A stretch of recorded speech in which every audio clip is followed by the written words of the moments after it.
सतनामी डौका बना ले वो ये सरपंच के टूरी। सतनामी डौका बना ले वो ये सरपंच के टूरी। सूट पहिरा हूँ डिजाइनर के, अरे सुना साड़ी पहिरा हूँ डिजाइनर के, ये मट मट ही टूरी रे। सतनामी डौका, सतनामी डौका बना ले वो ए सरपंच के टूरी।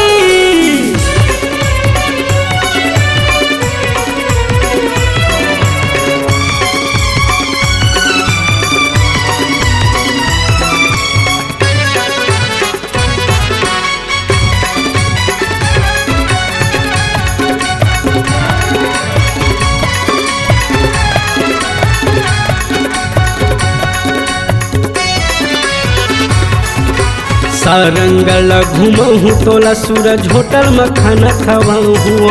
अतवार के सिटी सिनेमा में छत्तीसगढ़ ही फिल्म देखाऊँ। सुना रे सारंगला घूमहूँ तोला सूरज होटल में खाना खवाऊँ।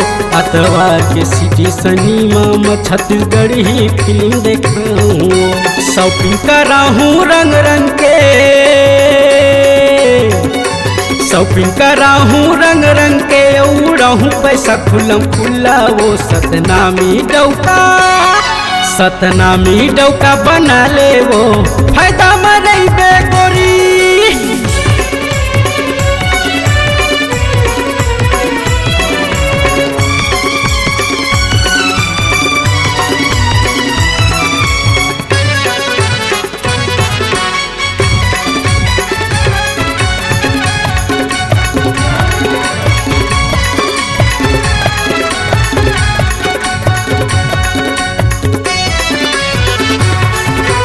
हिला उला का बदेख थसवो मैं डौ कदमदार हाँ।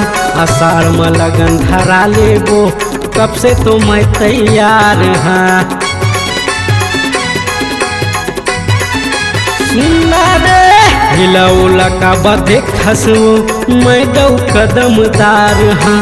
आषाढ़ में लगन धरा लेबो कब से तो मैं तैयार हाँ। गन्ना जूस पिया हूँ मन भर के, बादाम शेक पिया हूँ मन भर के, खवा हूँ ताजा रसगुल्ला वो सतनामी डौका। सतनामी डौका बना ले वो फायदा में रही बेगोरी। सतनामी डौका बना ले वो ए सरपंच के टूरी।